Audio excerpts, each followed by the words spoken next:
Dearly beloved, we are gathered here today to witness the holy matrimony I was going to say it sounds between like Amy Terry and Terry Tastic. I know. I was going to say you're sounding like we're in the church. Of course, we're about to get married. That's what it is. But anyway, of course, welcome to Breaking Bites right here in 3 Music Digital. Of course, this is your hub for buzzworthy news, celebrity gossip, and what have you. So get ready, saddle up, and let's take you on a wild ride of some great news that is happening not only in this country, but across the globe. So I'm taking us into our first story for today, and this time we're talking about the Paris Fashion Week 2024, which started on Wednesday, June 18th. And there are a lot of they're showing up, really, they're showing us a lot of stars are showing up. So the summer and winter, summer spring collection for 2025 is what they decided to showcase, so that when it gets then you know what you already want. And this time the focus is on the African celebrities who showed up and showed out. We had Wizkid over there, Burna Boy was there, Adekunle Gold was there, Rema Thames, Joe Boy was there, and then our current TGMA Artist of the Year, Stone Boy, also showed up and showed out. I know, right? Yeah. He wasn't there alone, he was also there. Small God was also there.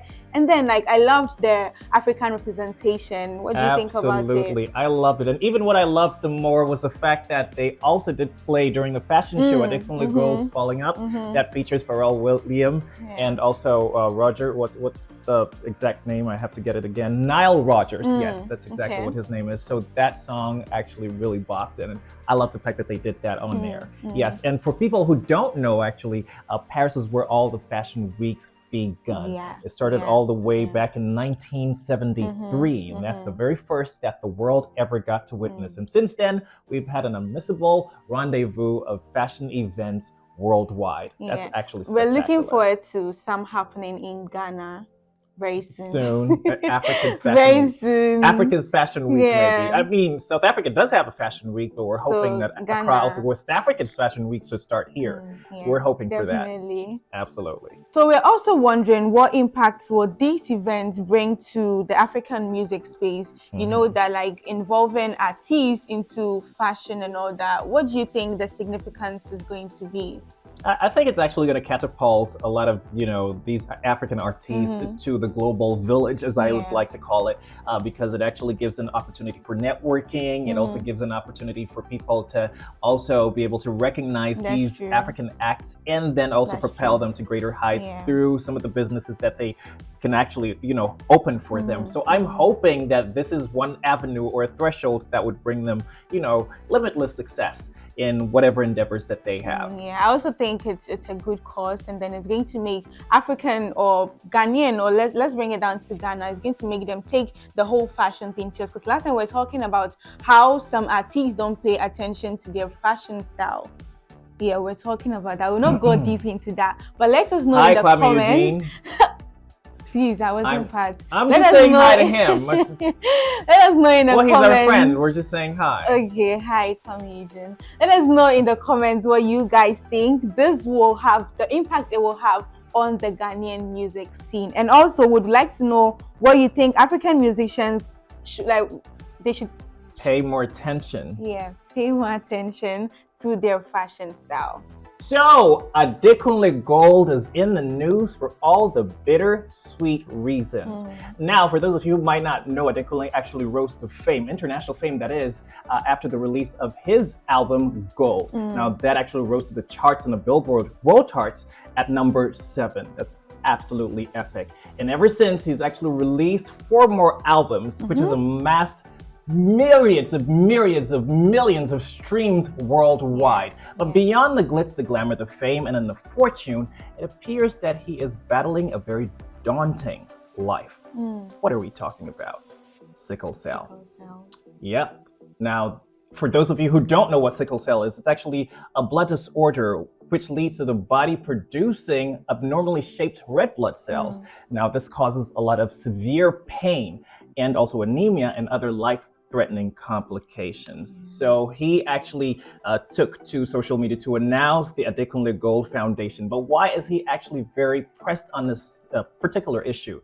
it appears that Africa actually has 66% of all the total cases in the world when it comes to sickle cells. That means Africa has the biggest chunk of sickle cell cases right here. And apparently Nigeria is most affected by it, with about over 150,000 babies being born annually with this condition. That's actually quite the problem, don't you think? Yeah, I think, because that means that all these people, you know, the education about sickle cell, where they're telling you that if maybe you have this particular sickle cell, you don't need to be with somebody. That means they don't take it seriously. Oh, yes. Or they don't know about it. Yeah. So I'm glad that he's putting out a course like this to let people be aware, because sickle cell could like bring a lot of problems to you. Oh, absolutely. Because if you're a family and then you have a child, both of you are sickle cell, and then you have a baby, the likelihood that you're going to suffer throughout or the child loses their lives is going to like. So to break down what she's actually saying, now each parent has copies of your genotype. Yeah. So they take one copy of your gene. So now, for those of you who don't know, everybody actually has inherent in them what we call a genotype. There's an AA, AS, AC, and then the SS. And now the SS folk are those who suffer the most from sickle cell. If you're AS, you actually have partial sickle cell. If you have AA as a genotype, it means you don't have any sickle cell at all. Now, there's a rare case of AC, which I understand is a little very tricky and could be extremely life-threatening, as there's not much known about that particular condition. So yes, now you get a copy of each genotype. Now, in the eventuality you have two parents who have ASAS, there is that possibility that they would have a child who has the copy of the S from one mother and the S from a father. So we have to be very careful when dealing with situations like this. And that's the reason Amy Cherry was saying that you need to make sure you know your genotype, in as much as you also need to know your blood type. You get it. But anyway, so we're very glad that he actually took this initiative to become a committed advocate in making sure that the needs of children suffering from sickle cell are met in Nigeria. Of course, he also had a sit down with Larry Madowo of CNN, where he dissected exactly what his life with sickle cell has been since he was born. Take a look at this video. They call you Sickler. You know, recently when I even talked about it on the song, I saw a lot of tweets, people attacking, people abusing me. Why are you speaking up about sickle cell disease now, and especially being very aggressive about this awareness? Because I just really got the courage to come out and speak openly about it. You know, a lot of people can't share the story like I can. I was writing the song 5 Star, and I was reflecting on my life, the journey, how I'm a miracle. And then I just thought about it, how, because the line was sickle cell showed me crisis. Sickle cell showed me crisis. Thank you for the journey, oh Lord, oh Lord. It was a tough time for me, and I was just reflective on that song, and I thought, you know what, maybe it's time to even lend my voice. People are dying. People are going through it. I want people living with sickle cell to feel safe, to feel like they have help, to feel like they have support. Congratulations to Adekunle Gold on this one, and we're looking forward that whatever he is planning to achieve with this will definitely go well. And that brings us to our final story for today. Now to my final story for today. There's this unfortunate thing that has been happening with artists, where people leak their songs before they're even released, and then can promise marketing strategy. Really? You think so? You think so? I feel sometimes it's actually a gimmick. It's just a way to attract, publicity. So yeah, Kim Promise is a victim of this, and his song he featured Burna Boy. I don't like what you're doing, Terry. He featured Burna Boy on a song that was yet to be released, and someone leaked the song. So I think due to certain circumstances, they couldn't release the song again. And he has now finally addressed the issue. Let's watch this video. Me and Burna done that song like 3 years ago. Yeah, I've had it played for it to me in London. Yeah. So we had that song for you came studio. Yeah. I've had it for like almost 3 years with this. But when it was time to release, schedules didn't meet. Okay. Schedules were clashing, and obviously you have to clear the record. And with the amount of time it was going to take and all the back and forth, I just needed it out. So I just had to take the verse off. No. Like that. Okay. No, I just had to take the verse off. Okay. I don't even know how that song leaked, bro. Okay. Till today. It not be me, man. I know. It not be Like, me, man. I was in the club, someone sends me a. Okay. But I see it's a picture of me and Burna. I didn't hear the audio beneath. But Okay. obviously, me and Burna have chilled. So like when we made a song that night, he took me out. So it was that picture. I was like, what are you sending me? Yeah. So then I go on Twitter, I'm seeing. So I watch the thing again. When I click, this audio no boss here. Like, it was the song. It was the verse. It wasn't even like a recording. It was the verse. Oh, I was like, crazy. then as these guys, I wanted to kill someone. I was blowing everyone's phone. Maybe And got it's me. like, because obviously because it's not even cleared, you don't want it to be like you've done something with that because he's my guy. Yeah. I don't even want to do that. Do you understand what I mean? Yeah. And also I had a song out that I was promoting at the time. Yeah. It didn't make no sense, but yeah, that's my first leak. Okay. Then government said, hey, Drake saved the leak. You know the best leak, you be got me. I didn't like. So I think this is definitely something that needs to be addressed, because doesn't mean that it definitely is somebody from his camp. So that means that artists always have to be careful of people they have within their camp. Some people are snakes. Yeah, because if I have a song coming out and then you know that, oh, maybe, and like he said, he had a song that he was already promoting. So the song being released at that time was definitely going to disrupt the other one he was trying to promote. And then we were all looking forward to the song with Burna Boy. You see, but then now here we are. Now we've all lost it. We've all lost the song. But there are other artists who have gone through this same situation. Kanye West's song Jesus is King was also leaked.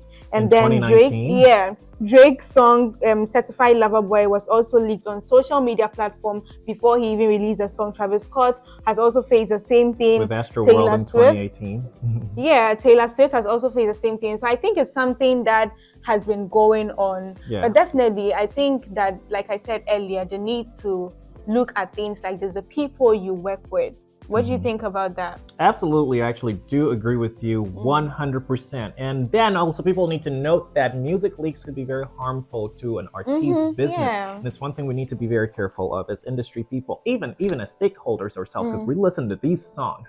If you ever spot anyone who, probably potentially could leak a music, a song or an album or whatnot, at least you could also just do right by the artiste by making sure that you. But this is how I see it. It's like maybe I'm here with you, and then there's this artist that I really love, and then you work in the artist camp, and then the artist is about to release a song, and then you play the song to me, and I really love the song, and I record it onto my phone. I'll go home and then maybe I want to show my friends that, oh, I have an exclusive from this artist camp. I think that is where it starts from. Yeah, but that's why whoever is working with these artists,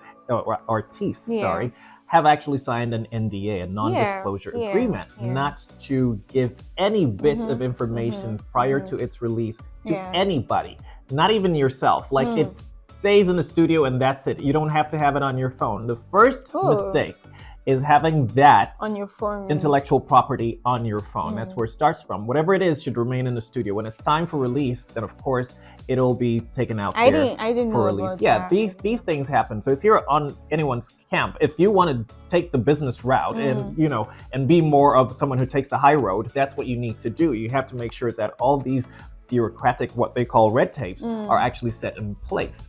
That way things like these will be warded off and you wouldn't have these kinds of trouble, at your doorstep. Because again, it affects a lot of sales and that's where you make your money. So yeah. Definitely. Again. We're hoping that he finds the person who did this to him, because we all need to know that person. That person as well doesn't lose the opportunity to hear the song from Burna Boy and King Promise. And for King Promise, not just the opportunity to just release that song, but also his sales and revenue has been heavily hampered by this particular decision that the person took. It's sad. So yeah. But yeah, that brings us to the end of today's Breaking Bites, where we bring you all that's trending in the world of entertainment. My name is Amy Cherry, and I did this with Terratastic right here on 3 Music Digital. Don't forget to like, subscribe, share, and comment on this particular platform so we can bring you more valuable news, just like we always do. And of course, don't forget that Breaking Bites on 3 Music Digital is brought to you by